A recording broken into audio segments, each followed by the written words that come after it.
दोस्तों, नमस्कार। आप सभी का स्वागत है हमारे channel Hindi GS practice class by Hemlata में। तो हम लोग क्या पढ़ रहे हैं? अलंकार पढ़ रहे हैं।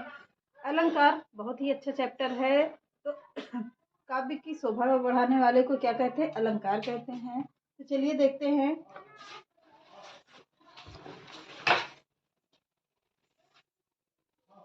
चलिए क्या कहते हैं। अलंकार कहाँ से हो गया था? तो शब्द अलंकार हो गया, अनुप्रास अलंकार हो गया था। अब हेडिंग डाल लीजिएगा, अनुप्रास अलंकार के भेद।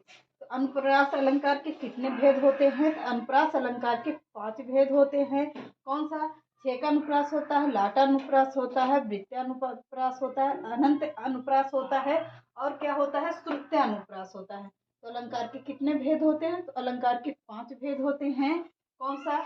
छेकानुप्रास होता है, वृत्यानुप्रास होगा, लाटानुप्रास होता है, श्रुत्यानुप्रास होता है और अनंत अनुप्रास होता है। तो चलिए एक एक को समझते हैं कि अनुप्रास अलंकार के भेद। हेडिंग डाल लीजिएगा, यहाँ पर लिखिए अनुप्रास अलंकार के 5 भेद होते हैं। तो पहला कौन सा होगा? छेकानुप्रास होगा, दूसरा वृत्यानुप्रास होता है और तीसरा लाटानुप्रास होता है और चौथा श्रुत्यानुप्रास होगा, पांचवा अनंत्या अनुप्रास होता है। ये हो गए अनुप्रास। किसके अनुप्रास? तो अनुप्रास अलंकार के भेद हो गए। अब पहली हेडिंग डाल लीजिए, छेकानुप्रास। छेकानुप्रास में लिखिए, जब एक या एक से अधिक वर्णों की आवृत्ति एक बार होती है तो वहां पर कौन सा अलंकार होता है? वहां पर छेकानुप्रास होता है। छेकानुप्रास का अर्थ क्या होता है? छेक मतलब घेरना होता है। छेकना या घेरना, चारों तरफ से घेरना क्या कहलाता है? छेकानुप्रास होता है। यहाँ पर ऐसे लिख लीजिएगा, छेक या छेकना। छेकना हो गया। छेकना का अर्थ क्या होता है? घेरना होता है। घेरना, किसी चीज को घेरे हुए हो, उसे क्या कहते हैं? छेकानुप्रास कहते हैं। छेकना या छेका हुआ। जब एक से अधिक वर्णों की आवृत्ति एक बार होती है तो वहां पर क्या कौन सा अलंकार होता है? छेकानुप्रास होता है। छेकानुप्रास होगा। तो उदाहरण देखते हैं, अमी मुरियम चूरन चारु समन सकल भौर रूज परिवार। क्या कह रहा है? अमी मुरियम चूरन चारु समन सकल भौर रूज परिवार। मतलब कह रहा है, अमी मरुयन, चूरन को चारों ओर से घेरना क्या कहलाता है? तो इसमें कितनी माँ की आवृत्ति कितनी बार हुई है? तो माँ की आवृत्ति एक बार हुई है। इस माँ की आवृत्ति कितनी बार हुई है? तो एक बार हुई है। चा की आवृत्ति कितनी बार हुई है? चा की आवृत्ति 2 बार हुई है। चा की आवृत्ति कितनी बार? तो 2 बार हुई है। आवृत्ति 2 बार हुई है। और क्या कह रहा है? छा की आवृत्ति क्या है? छा की आवृत्ति कोई हुई ही नहीं है। तो यहाँ पर इसको घेरना कहते हैं। अब ये क्या हुआ? घेरना। यहाँ पर मतलब चारों ओर से घेरा हुआ है। तो चलिए वृत्यानुप्रास को देखते हैं। वृत्यानुप्रास का उल्टा होता है। ये छेकानुप्रास का कैसा होता है? उल्टा होता है। तो इसमें देखते हैं, छेकानुप्रास का उल्टा वृत्यानुप्रास।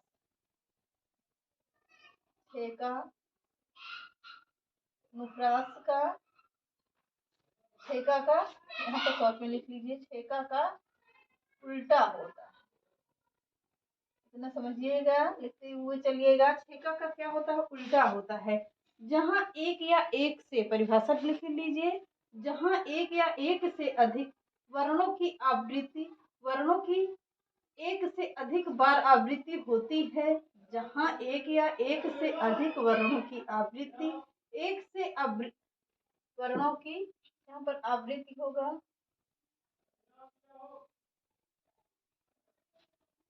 आवृत्ति एक बार होती है, वहां पर क्या होता है, वृत्यानुप्रास होता है। वृत्यानुप्रास होता है, जैसे क्या कर रहा है, रघुपति राघव राजा राम। तो रा की आवृत्ति कितनी बार हुई है, तो रा की आवृत्ति 3 बार हुई है। रघुपति राघव राजा राम, यहाँ पर पूरा वर्ड नहीं है, इसलिए इस रा को नहीं गिना जाता है। रघुपति राघव में आया है, राजा राम में, तो 3 बार होता है। रा की आवृत्ति, रा की आवृत्ति कितनी बार, 3 बार हुई है। रा की आवृत्ति कितनी बार, रा की आवृत्ति 3 बार हुई है। अब हेडिंग डाल लीजिएगा लाटानुप्रास, तीसरा अनुप्रास हेडिंग डालिए लाटानुप्रास। अब यहाँ पर देखते हैं, जहाँ शब्द या वाक्यांश की आवृत्ति, जहाँ शब्द या वाक्यांश की आवृत्ति इस प्रकार होती है कि सामान्य रूप से देखने में दोनों का अर्थ क्या कर रहा है, सामान्य रूप से देखने से दोनों का अर्थ एक ही लगता है, एक ही लगता है, परंतु ध्यान देने पर दोनों अर्थों में सूक्ष्म स्तर आ जाता है। क्या कर रहा है, दोनों अर्थों में सूक्ष्म स्तर आ जाता है, वहां पर लाटा अनुप्रास होता है। कौन सा अनुप्रास होगा, तो वहां पर लाटा अनुप्रास होता है। जैसे कह रहा है, उदाहरण देखिए, इतना हो गया होगा, तो उदाहरण देखते हैं। पूत सपूत तो का धन संचय, पूत कपूत तो का धन संचय। इस पूत सपूत का अर्थ अलग निकल रहा है, पर ध्यान से देखने पे दोनों एक ही जैसे लग रहे हैं। पूत सपूत तो का धन संचय, अपूत कपूत तो का धन संचय। कह रहा है कि पूत अगर सपूत है तो धन को इकट्ठा कर लेता है, अपना सामान खुद बना लेगा, या किसी वस्तु को बिगड़ी हुई चीज बना लेता। अगर पूत कपूत है तो क्या, सब कुछ नष्ट कर देगा वो। इसलिए कहते हैं पूत सपूत तो का धन संचय, पूत अगर सपूत कपूत है तो का धन संचय। यहाँ पर स्वयं, इसका अर्थ होगा स्वयं से बना लेना, स्वयं से बनाना, बना लेना होगा। और इसमें क्या होगा, इसमें नष्ट कर देना। इसका अर्थ होगा पूत कपूत तो नष्ट कर देना होगा, नष्ट कर देना, किसी चीज को बिगाड़ना, किसी बने हुए सामान को बिगाड़ना, इसका ये अर्थ होता है। पूत सपूत तो का धन संचय, पूत कपूत तो का धन संचय। चलिए आगे देखते हैं, तो क्या कह रहा है इसमें, हाँ एक चीज और देखिएगा, पूत सपूत है तो का धन संचय, इसमें वाक्यांश की आवृत्ति क्या हो रही, बार बार आ रही है। वाक्यांश की 2 बार आवृत्ति हो रही है, वाक्यांश की आवृत्ति हो रही है। यहाँ पर लिख लीजिएगा, वाक्यांश की आवृत्ति हो रही है, आवृत्ति हो रही है। तब यहाँ पर देख लीजिए क्या, अगली हेडिंग डाल लेते हैं श्रुत्यानुप्रास। अगली हेडिंग डालिए श्रुत्यानुप्रास, यहीं पे उधर का लिखते रहिएगा।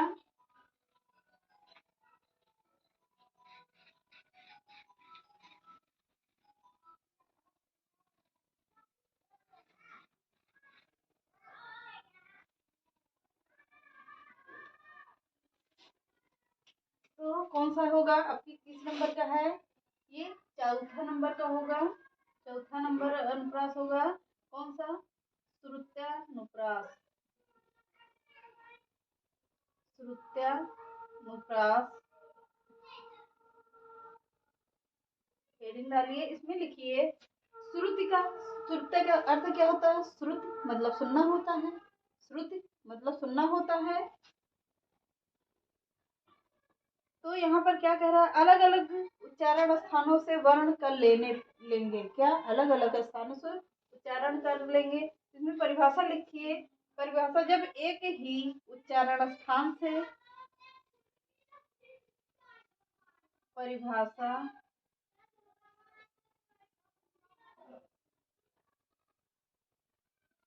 जब एक ही एक ही उच्चारण स्थान से निकलने वाली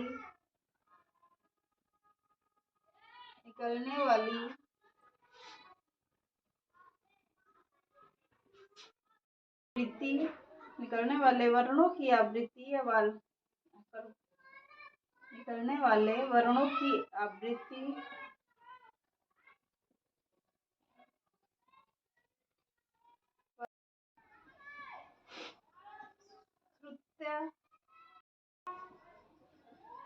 श्रुत्या होता है। अब क्या कह रहा है, एक ही उच्चारण स्थान से होगा। आना, 4 वर्णों का उच्चारण एक ही हो रहा है। तो इसमें देखते हैं उदाहरण। पाप पहाड़ प्रकट भई सोई। उदाहरण, पहाड़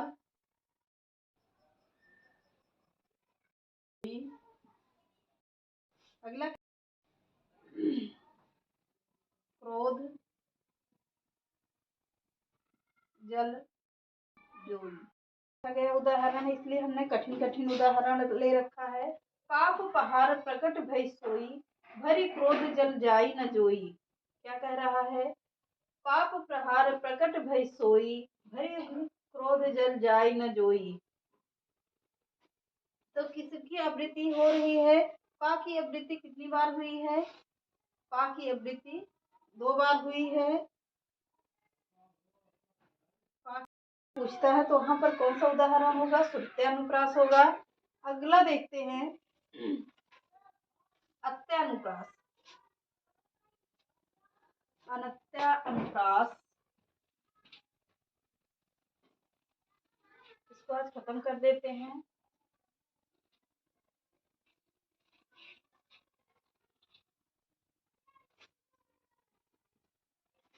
हेडिंग डालिए 5वां।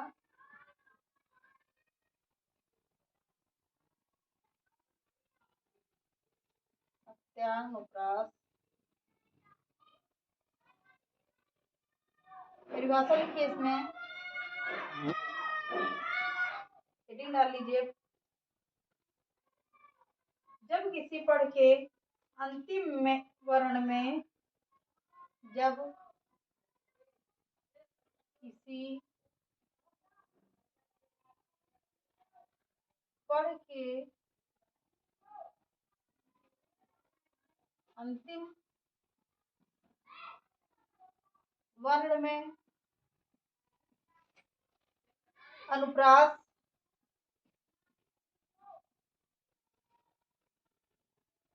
अलंकार हो तो अनुप्रास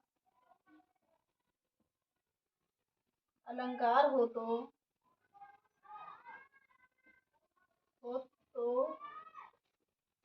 वहाँ अंत्यानुप्रास होता है। अंत्यानुप्रास होता है।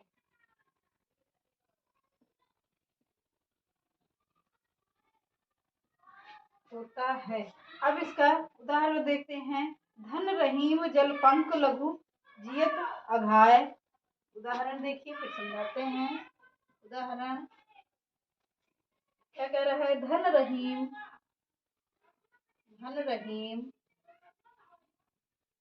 पंख को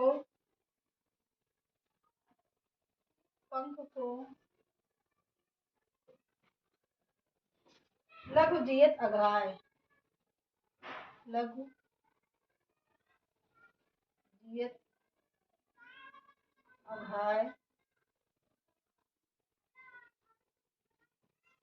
अगली लाइन लिखिए, उदधि बढ़ाई कौन है? उदधि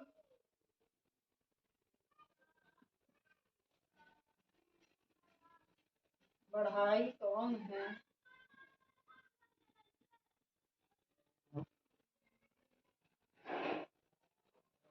कौन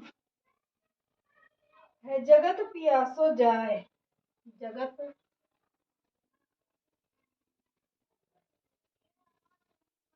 पियासो जाए। तब इसमें परिभाषा देख लेते हैं। जब किसी पढ़ के अंतिम वर्ण में या किसी पाठ के अंतिम वर्ण में अनुप्रास हो तो वहां पर अंत्य अनुप्रास होता है। जैसे क्या कर रहा है, धन रहीम पंकुर लघु जेत अघाय उदधि बढ़ाई कौन है जगत पियासो जाए। उदधि बढ़ाई कौन है, पर पानी बहुत है पर लोग पियासे जा रहे हैं। उदधि बढ़ाई कौन है जगत पियासो जाए।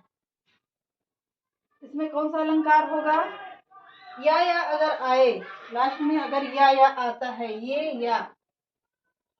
या आ गया लास्ट में, या अगर आए तो वहां पर कौन सा अलंकार होगा, अनुप्रास अलंकार होगा।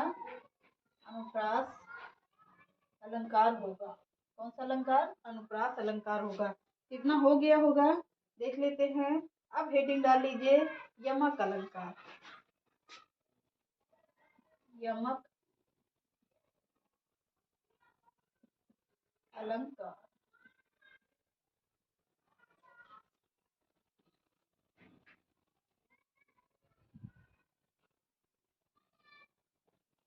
चलिए फिर आज के सेशन यहीं पे समाप्त करते हैं। मिलते हैं नेक्स्ट क्लास में। नमस्कार।